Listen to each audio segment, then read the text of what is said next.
Hello, students, and a very good morning to you. Today, we will study chapter 17th of class 7 science, that is Forest, our lifeline. In this chapter, we will be studying about forest, their importance, forest products, forest as an ecosystem, food chain and food web, interdependence between plants and animals, threats to forest, and at last, conservation of forest. Now, our first topic is forest. So, this term forest is derived from old Latin word forest, and the meaning of forest is out of doors. So, this forest is a large area of land where various plants, animals, and microorganisms exist in their natural homes. Natural homes means forest is the natural habitat for various plants, animals, and microbes. So, forest is a large uncultivated area of land densely covered with a large variety of diverse species. Diverse species means different species of plants, animals, and microorganisms.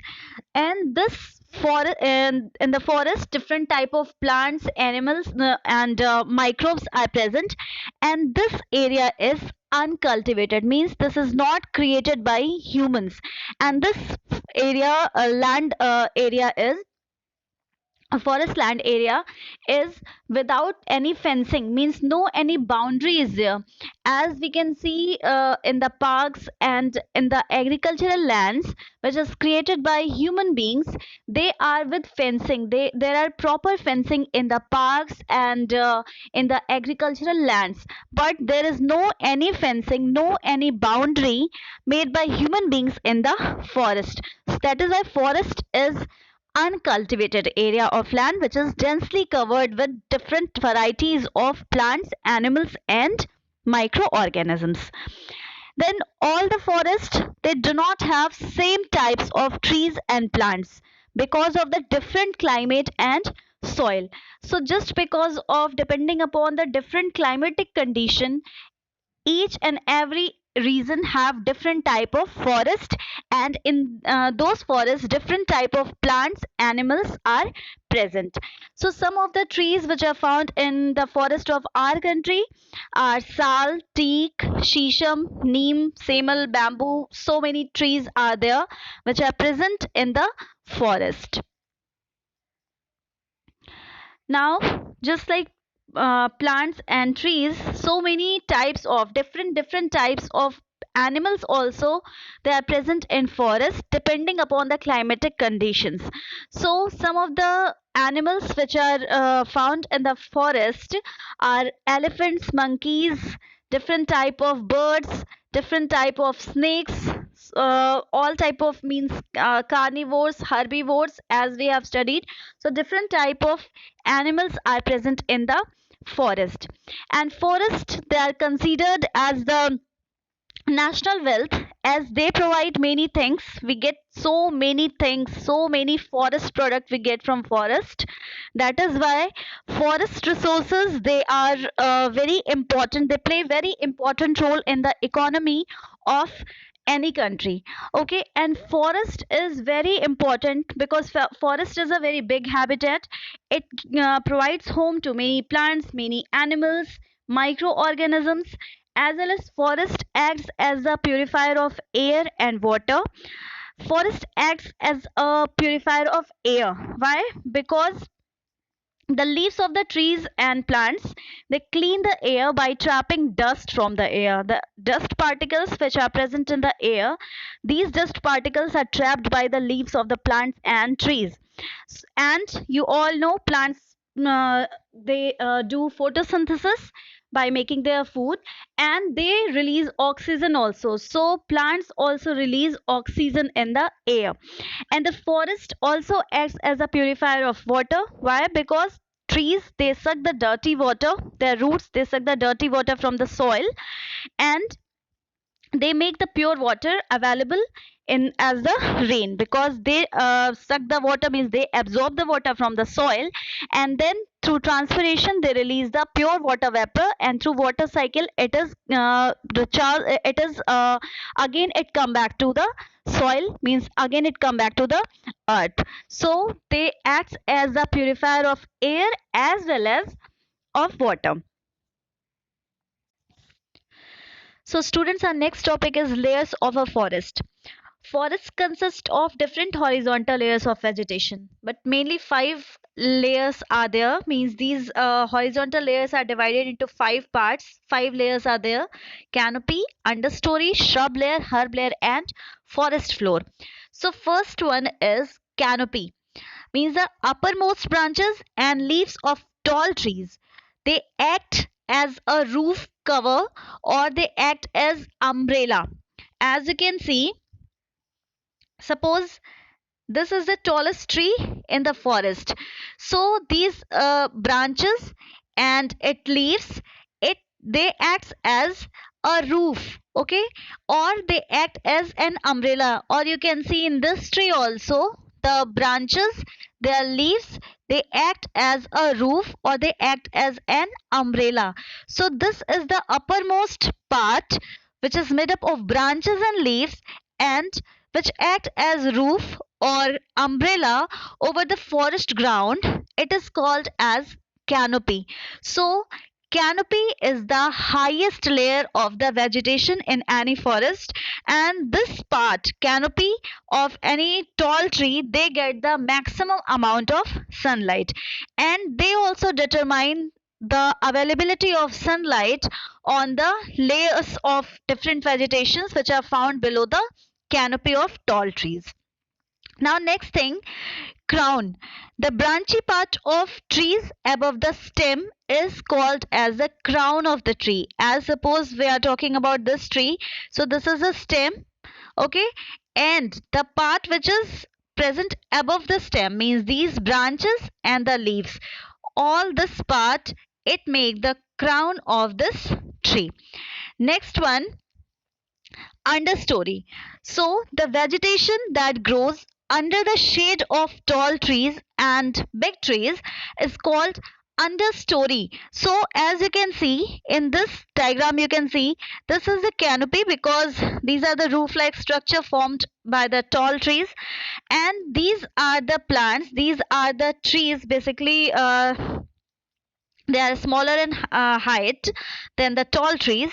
So these are the trees which are found under the shade of tall trees, under the shade of tall and big trees. So this layer of vegetation is called understory, okay, and this is just below the canopy, and this layer gets less sunlight as compared to the canopy, as compared to the first layer, that is canopy, okay. Now the next layer is shrub layer. So here you can see in this diagram, this is the shrub layer, okay. So the layer of vegetation which is found below the understory, means the height of that plants, they will be much smaller than the understory, means the second layer of the forest.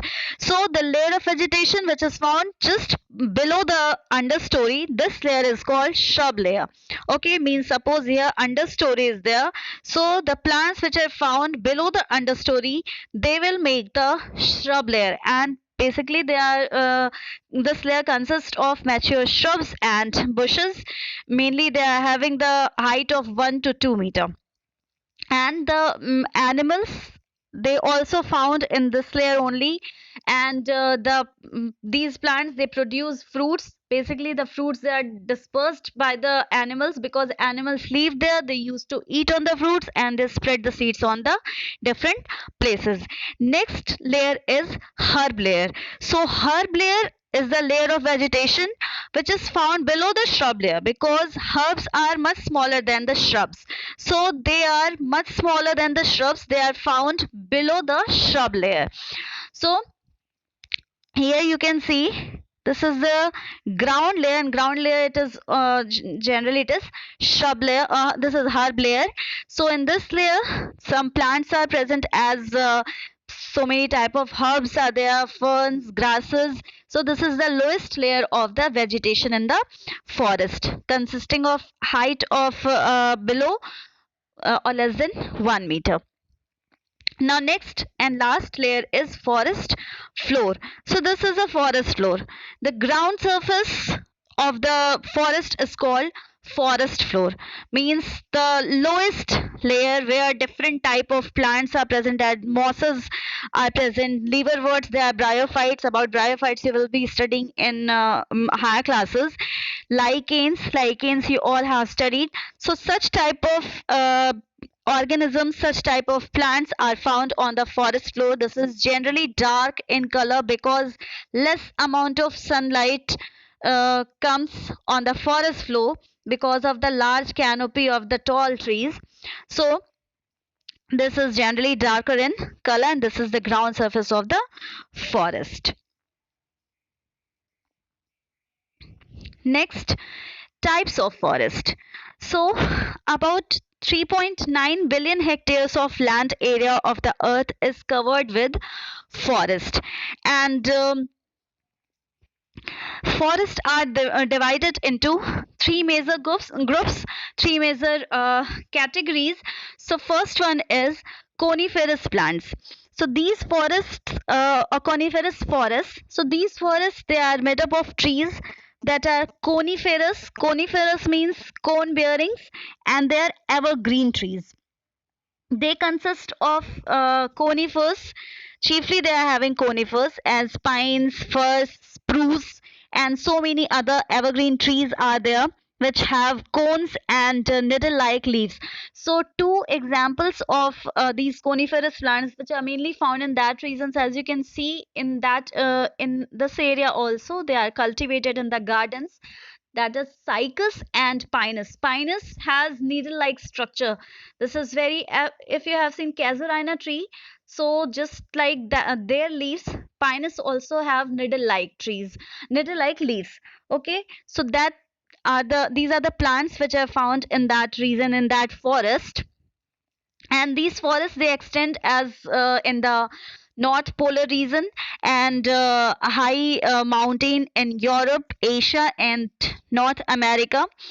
And the conical shape of these trees help to shade heavy snow. That thing we have studied in class 6, that they have such type of structure, as you can see the Christmas tree. So they have such type of structure. Why? Because when snowfall is there, so very easily they shade off their snow, otherwise leaves will rot. Okay, and the wood of coniferous forest is called softwood, and this is the finest wood for the construction purpose. Means it is converted into timber, which is used in the construction of homes, farms, buildings, containers, toys, and so many other items.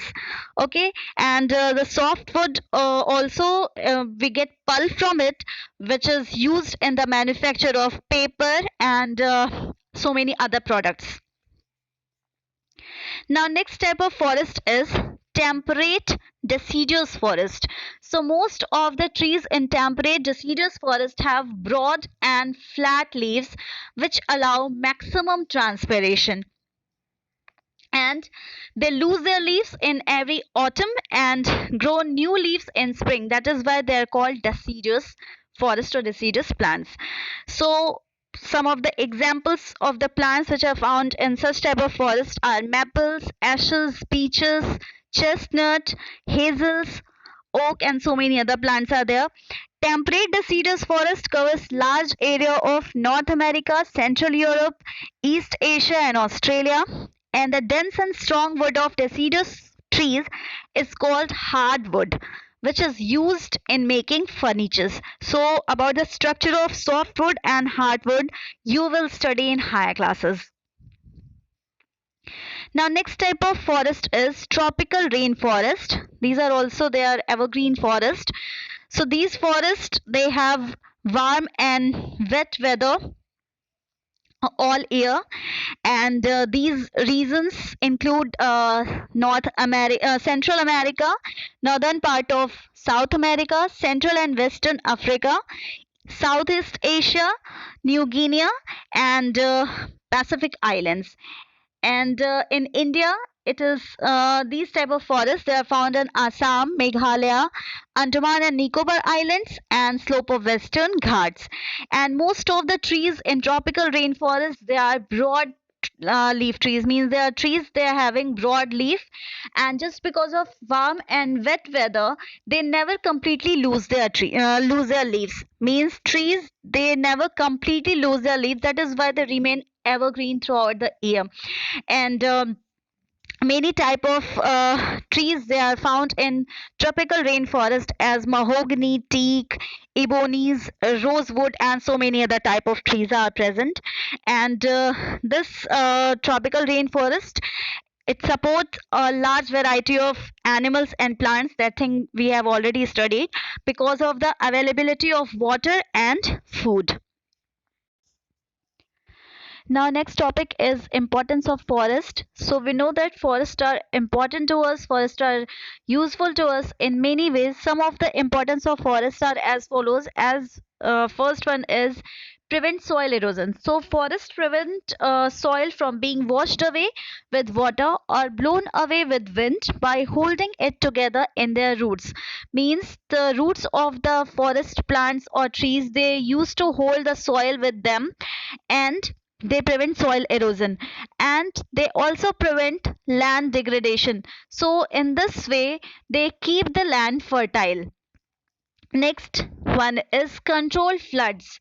So forest control flood by holding water in the roots, and they lower the water speed by standing as an obstruction in the path of the flood.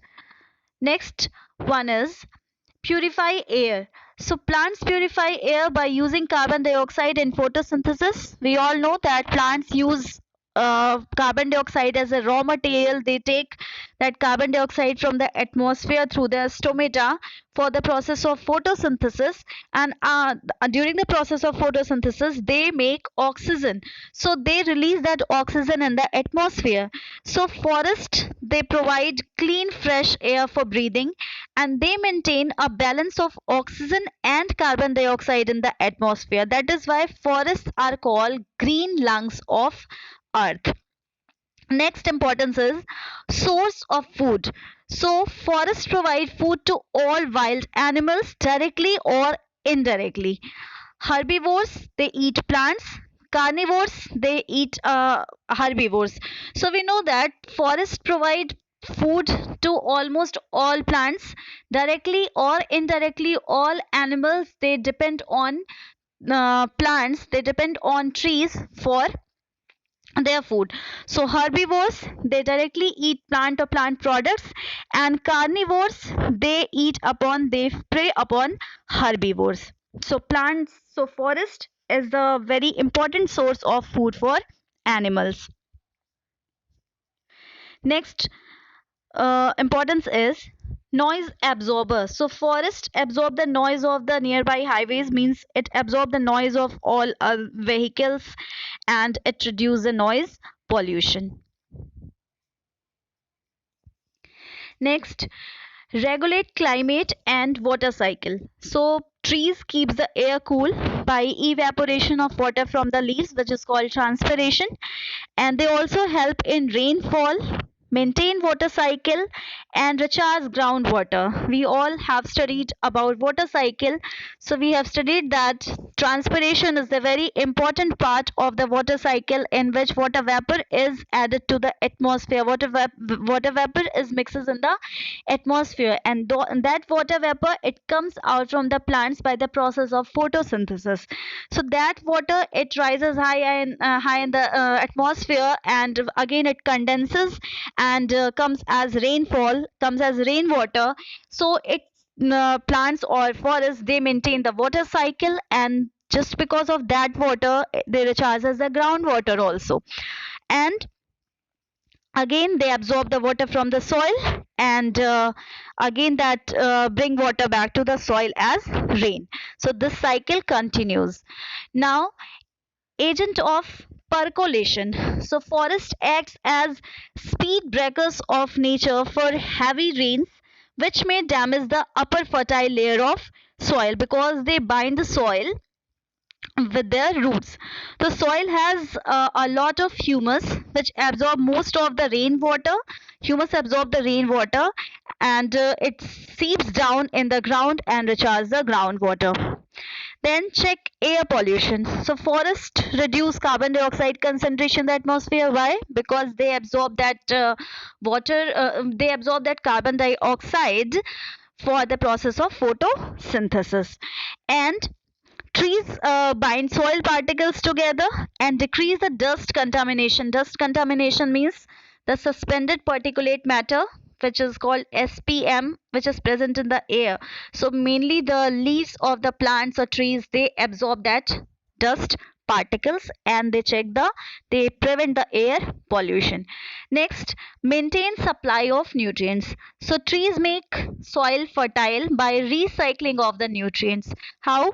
Dead and decaying matter from dry leaves and dead plants and animals which fall on the ground, they are decomposed by microorganisms as fungi and bacteria, which is present in the forest floor, and they release nutrients in the soil and which make the soil fertile. Now next, shelter and protection. So forests provide habitat. Habitat means natural home. For many tribal people, means so many tribal people, they used to live in the forest. They get their water, foods, and even occupation also from the forest. And forest is a habitat for a large variety of wild animals also. So forests are the home for many tribal people, and they get food, shelter, water, medicines, everything from them. Then so many animals as boars, bisons, jackals, elephants, these bigger animals which are larger in size, they live in deeper areas of forest where the forest is thicker and undisturbed. So they live on the ground, they live on the forest floor. Then snake, they wriggle on the ground and they can make burrow in the soil. Then forest floor is mainly, it is occupied by spiders, beetles and grubs, etc. Then monkeys, bats, squirrels and so many other type of birds. Tree frogs, they occupy tree, and tree twigs means they are arboreal. So even all the parts of the plant or tree is even occupied by different type of animals. Next, tourism and recreation. So a good forest cover, it attracts tourists from all over the world, and they may come for recreation, peace. So many researches are performed in forest. For people come for extensive studies or for a variety of other purposes. So this leads to generation of incomes and foreign exchange earning also, because so many foreigners also come to the forest, which leads to the progress in the economy of that country. And so many countries are there as Nepal and Switzerland, they generate most of their income from tourism. Then wildlife reserve. So some forests are changed into wildlife reserve where wild animals and plants are protected, and use of forest products is completely illegal. Then forest products. So many type of products, a very large number of useful products are obtained from forest. A wide variety of these products are there. As first one is food. So we know that different types of food, different number of items are obtained from forest, as vegetables, different type of vegetables, fruits, cereals, pulses, spices, etc. Then fuel wood. So in the rural areas, this is the main source of fuel for domestic purpose, and it is mainly used for cooking food, and people also use that fuel wood to keep their houses warm. Then timber. So for in timber, mahogany, rosewood, these type of trees, they are used for timber purpose.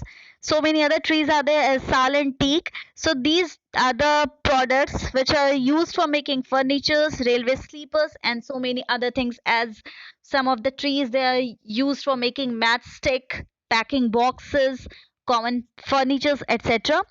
Then Next one is bamboo. So it is useful in rafting, roofing, walling, etc. And it is also useful for making baskets.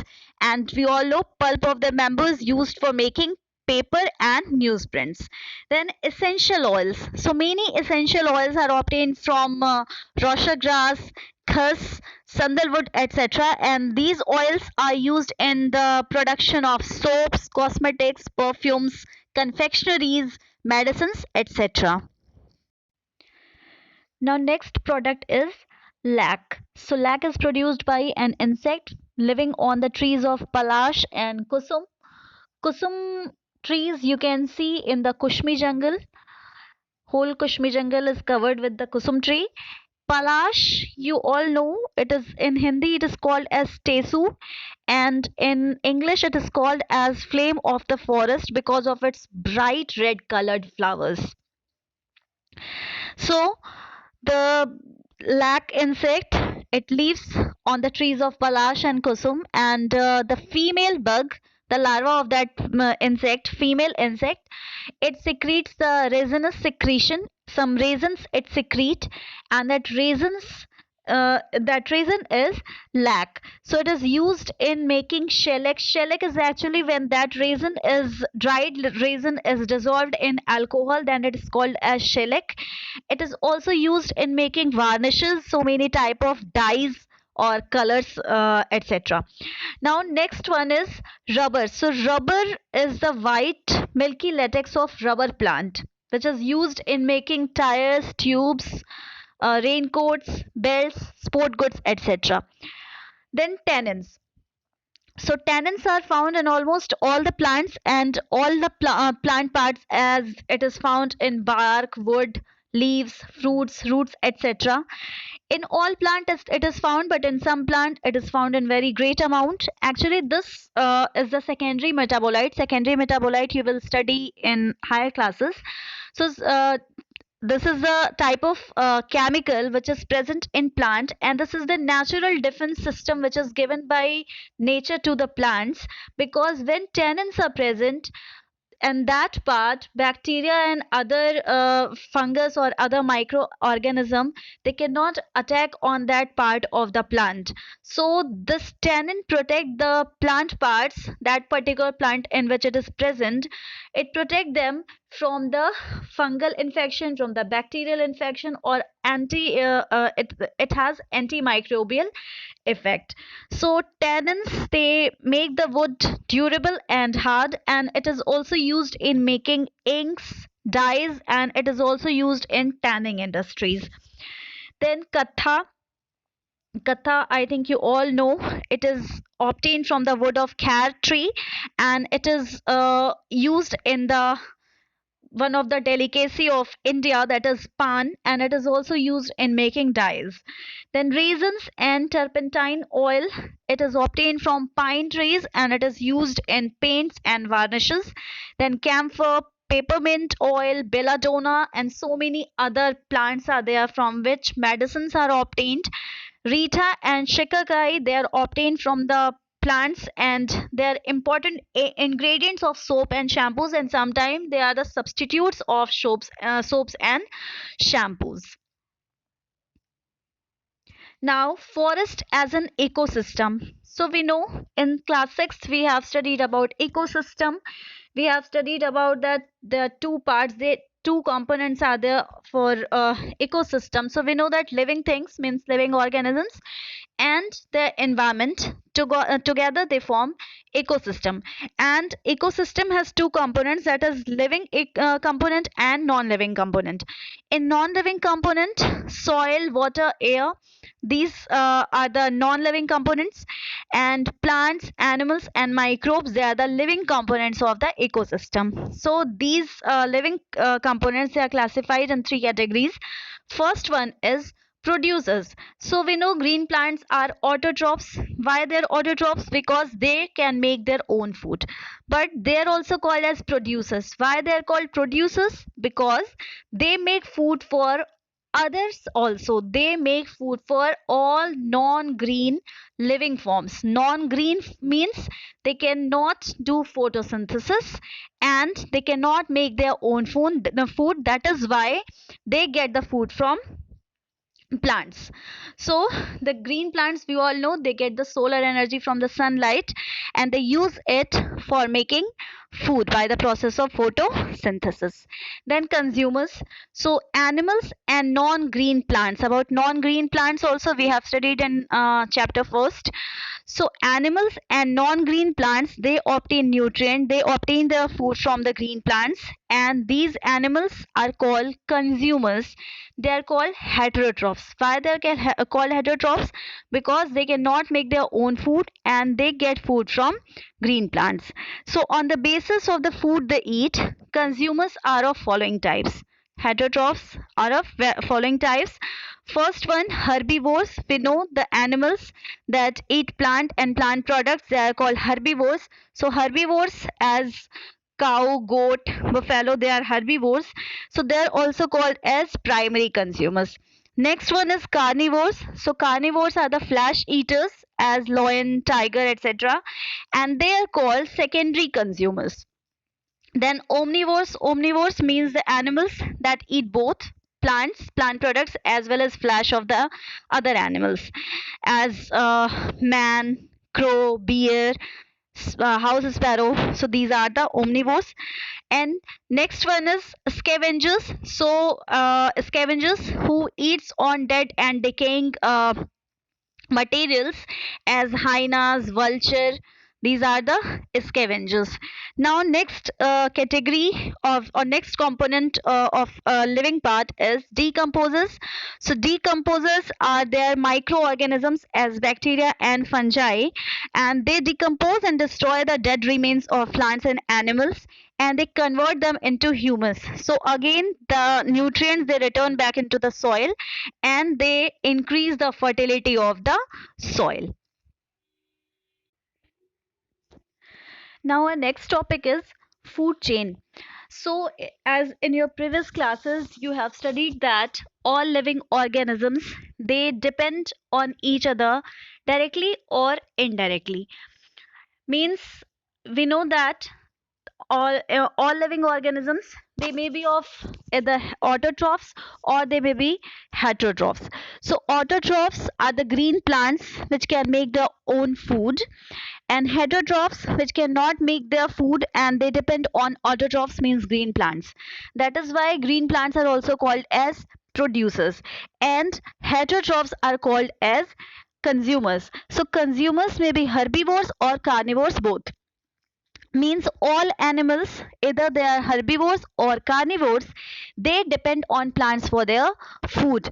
And suppose there is no plant, then herbivores or carnivores, no any animal will get their food. Why? Because herbivores, they directly depend on plants for their food and carnivores eat herbivores. So suppose herbivores will not be there just because of the lack of plants, so carnivores will not get their food. So this makes a chain, okay, and such a chain in which one organism eat another one is called a food chain. Okay, means the producers, consumers and decomposers means microorganisms. So they're connected in the ecosystem where an organisms eat another and in turn that organism is eaten by the third one. So this sequence in which a producer means green plant is eaten by a herbivore and herbivore is eaten by a carnivore, this is called a food chain. Means this is the process of eating and being eaten. So simply we can say a chain in which one organism eats another one is called a food chain. So here you can see two examples of the food chain. First one is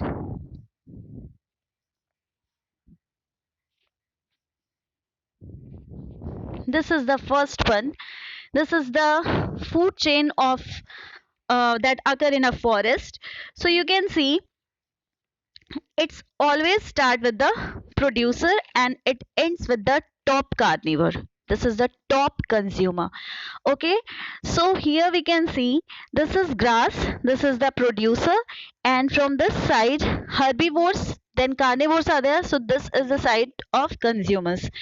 So this is grass, green plants. It can make the it can make its own food. That is why it is called autotroph, and it makes food for all other organisms like this grasshopper, this frog, snake, eagle. They all directly or indirectly they depend on this green plant, that is grass, for their food. So this is the grass. This is producer. Now this grass is directly eaten by this grasshopper. So grasshopper, it eats on grass, that is why it is called herbivore. And in consumers, this one is primary consumer. Herbivore, this is herbivore, and this will be primary consumer. Now this insect is eaten by frog. Now frog is eating the flesh of grasshopper, that is why frog is a carnivore. But it is eating directly, it is eating herbivore, that is why this is secondary consumer. Okay, so insect is primary consumer and this frog is secondary consumer. Now this frog is eaten by snake. This is the large carnivore, and this is the tertiary consumer. Next level, third level of consumer. So this is tertiary consumer. Now the snake is eaten by eagle. Okay, and eagle is not eaten by any other organism. When it will die, then obviously it is eaten by it is decomposed by decomposers. But here this is the top level, this is the top consumer. Okay, so eagle is the top consumer, this is the high consumer. So this is a food chain where grass is eaten by insect, insect is eaten by frog, frog is eaten by snake, and snake is eaten by eagle. So this is a food chain. Now this is another example of a food chain where you can see this is the grass, grass is eaten by deer, and deer is eaten by tiger. So this grass is producer, and producer means autotroph, and then this deer will be heterotroph. It will be herbivore because it is eating grass, and it will be primary consumer. And here tiger eats this deer, that is why it is carnivore as well as it is top carnivore. Okay, so this is the food chain where where one organism is eaten by another organism. So this is called food chain. Now one more thing is there, in every food chain there is energy transfer. Obviously we eat food for getting energy. So here you can see grass, it makes its food by using sunlight by the process of photosynthesis. So we know that sun is the ultimate source of energy. So it takes the energy, solar energy from sun, and then it makes its food by the process of photosynthesis. So the food which is made by grass, it has some energy, and that energy is stored by grass. When insect eat this grass, then that energy is transferred in the insect. Now insect use some of the energy, and some of the energy is retained by the cells of insect. When frog eats this insect, then that energy is transferred in the frog. Then next the frog, the energy which is stored in frog, that energy is transferred in the snake, and then the energy is transferred in the eagle or top carnivore. So always only 10% of the total energy is transferred in each trophic level. Means the total amount of energy which is produced by grass, out of that total amount of energy, only 10% of that energy is transferred in the insect. Now out of that 10% total amount of energy, 10% is transferred in the frog. next 10% in the snake, and next 10% in the eagle. So this is the energy transfer in the food chain. And same thing will happen here also.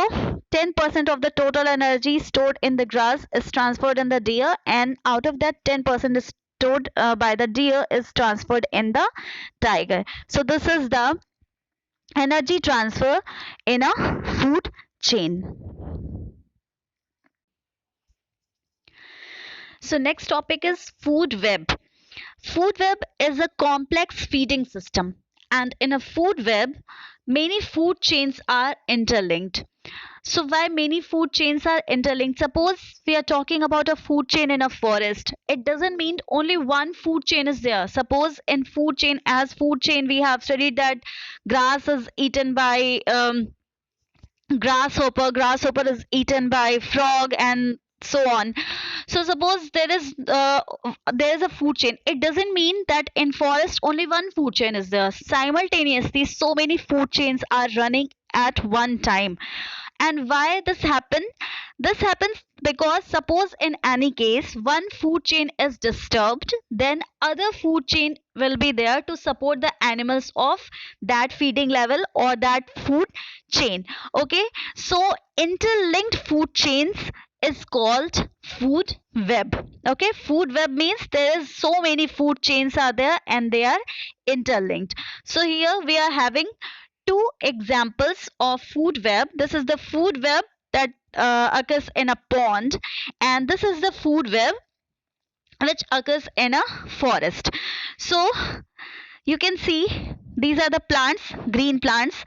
These green plants are eaten by rat, as well as these green plants are eaten by insects. These plant products are eaten by bird, as well as they are eaten by grasshopper. Okay, now you can see the food chain. Plant is eaten by grasshopper, grasshopper is eaten by frog, this frog is eaten by snake, and snake is eaten by hawk. Okay, again you can see one more food chain. This plant is eaten by rat, rat is eaten by hawk. Or this plant is eaten by rat, rat is eaten by snake, and snake is eaten by hawk. So you can see at one time so many food chains are present, and these food chains are interlinked. Suppose only one food chain is there in which plant is eaten by rat and rat is eaten by hawk. No any other food chain is there. Suppose in any case the population of rat is completely finished. Okay, the population of rat is completely finished and no any rat is there. Okay, then what will happen? Now the hawk, which is the top carnivore, it will not get its food, and one day its population will also completely finished because they will not get the food. Then their population will be completely finished. But you can see so many food chains are there. So now this hawk is supported by the snake, the population of snake, and how the population of snake is supported by this bird, this insect, this frog. So plant is eaten by grasshopper, grasshopper is eaten by frog, frog is eaten by snake, and then snake is eaten by hawk. So here in this case, in this food web, hawk is having the option of eating snake, and it can survive by eating snake, means it is not only dependent on rat. Okay, so that is why there is a need of food web. So food web is there just in order to support the organisms, support the animals of different food chains.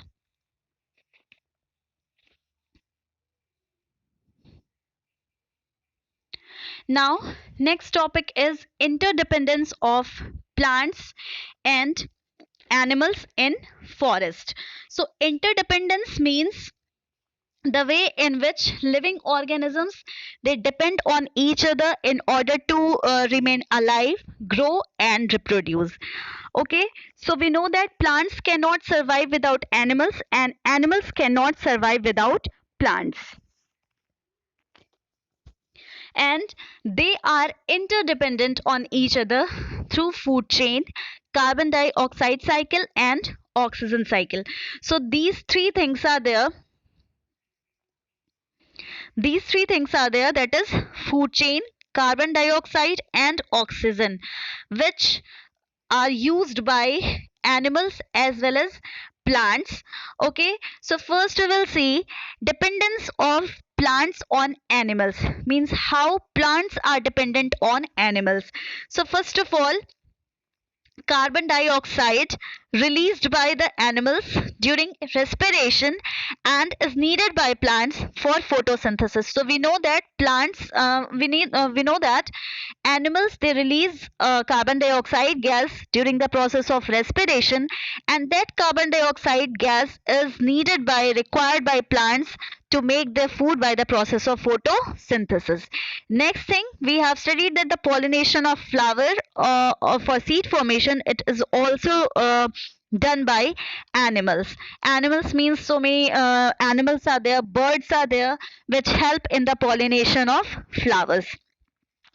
Dispersal of seeds and fruits, that thing also we have studied, that dispersal of seeds and fruits to new places to avoid overcrowding of seedlings at one place. So this is also done by animals. So here animals are helping the plants to disperse their seeds and fruits to new places. And then nutrients in the form of inorganic salts by recycling. So yes, this is also when animals, they die, they fall on the earth's surface, and then decompose them, and that inorganic salts which are bounded in the cells of animals, they return back in the soil, and soil become fertile, and that nutrients are taken by plants. So these are the importance of animals for plants. Next thing, dependence of animals on plants, means how animals are dependent on plants. So first of all, we know the food is a source of energy, and it is obtained by eating leaves, fruits, seeds, nuts, and so many parts. Almost all parts of the plants are used as a food material by animals. So all animals as well as human being also, we depend on plants for our food, either directly or indirectly.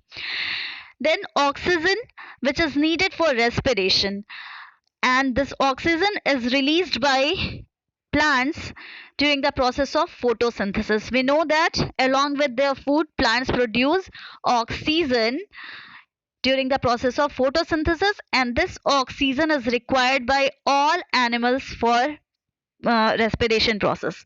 Then shade and protection is provided by large trees. Animals hide under the trees to protect themselves from bright sun or rain, and wild animals hide themselves in dense bushes and long grasses.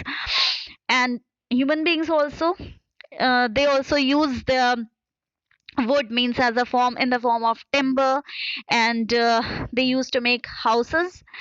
Then birds live and make their nest on trees, and the nest provides shelter and protection to the eggs and young ones. So these are the dependence of animals on plants. Now, threats to forest. So basically two major threats are there, that is deforestation and pollution. So these two are the major threats to the forest, and forest cover of India and on the world also, the forest cover is reducing very fastly at very fast speed because of various human activities. So first of all, we will discuss about the deforestation and what are the reason, what are the causes of deforestation. So we know the large scale felling of trees or large scale cutting of trees is known as deforestation. And deforestation is the permanent destruction of forest and woodlands. And what are the main causes of deforestation? Increased demand of fuel wood and wood for paper and timber. So this is the one of the main reason for the destruction of forest. Increased demand of fuel wood and wood for paper and timber.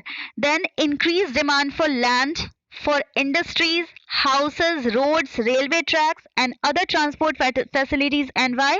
Because of increasing population, we need more and more land for industries, for houses, for road, for buildings. Now more land for agriculture to provide food for increasing population. Again, there is one important problem, that this is increasing population. Because of the increasing population, we need more and more land for agricultural process. Then increased mining activities, lowering of water table causes plants and trees to wilt and die. Yes, again increasing population. Because of increasing population, we have to drawn out water from the groundwater. That is why it deplete the water table lowers down, and plants and trees, they'll not get the water and they'll wilt and die. And last one is overgrazing by cattle and sheep. Now, next problem is pollution. So, pollution of water by various sources like sewage, industrial wastes, etc., change the quality of water, which damage the roots of trees. Means wastewater, it is absorbed by the soil, and that water is so polluted, and that polluted water damages the root of the trees. Then high level of suspended particulate matter, that is SPM, the particulate matter which is suspended in the air. It affects the functioning of leaves by closing their stomata. As we have studied that the plants, they are very good air purifier. Why? Because they absorb the dust particles which are present in the air. So when they absorb the dust particles, obviously it will close the stomata of the leaves. So it is also a main factor which affect the functioning of the leaves.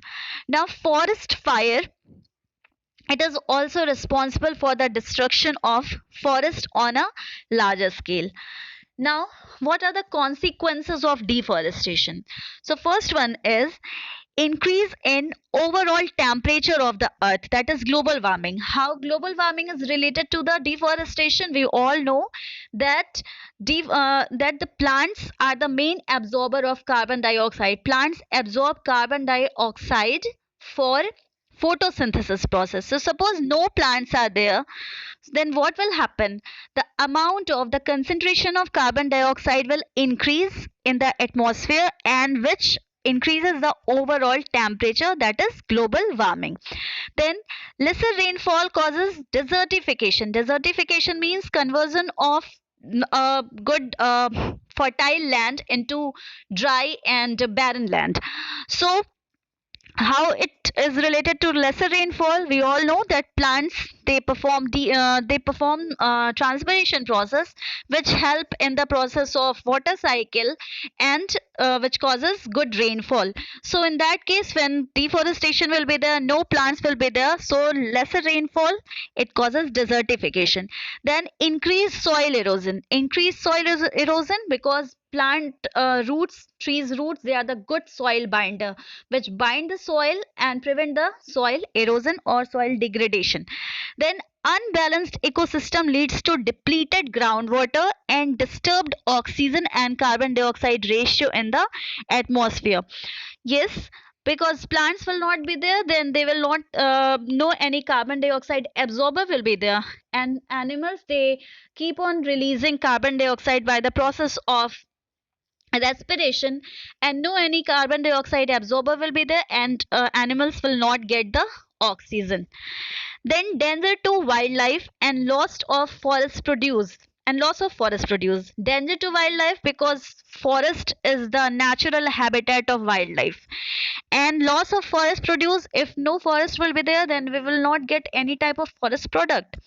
Loss of biodiversity due to extinction of forest plants and wild animals. So forest is a very good biodiversity area, because lots of plants and different varieties of animals are present. So if forest will not be there because of deforestation, then biodiversity will not be there, and all plants and animals, they will extinct. Now, conservation of forest. So conservation of forest means how we can conserve the forest by using. We can obviously we have to use the forest produce, but we should use the forest produce in a legal way, means we use any resource, forest resource, without wasting them. If we are using them, then we have to conserve also. So following are the some ways, some methods, some measures to conserve the forest. First one is afforestation. Afforestation means large scale planting of tree saplings. So afforestation should be encouraged, which improve the oxygen carbon dioxide ratio and prevent global warming. So afforestation should be encouraged. Then establishment of new forest of a previously cleared land, that is reforestation, should be promoted. So there is difference between afforestation and reforestation. Afforestation is the planting of trees in an area where there was never a forest or any type of vegetation, but reforestation is replanting of trees in an area where there was once a forest which was destroyed or damaged. So afforestation, if we are talking about afforestation, so this is large scale planting of tree saplings in a new area, which was initially there were no forest. And reforestation means we are replanting the plants or trees or saplings on any land area which is now barren, but previously it was deeply densely forested. Now next is large scale felling of trees must be stopped, means deforestation must be stopped. Then when trees are cut, more trees should be planted in their place. Overgrazing by cattle and other animals should be stopped. Then forest should be protected from fire. Forest must be protected from insects, pests and infections by treating them with insecticides and pesticides. And people should be made aware of the impact of forest on their lives through publicity, radio or television. So these are the important measures, important methods for the forest conservation. Now this chapter is completed. Now watch the video and try to find out the question answers of objective question answers from your book. Thank you, students.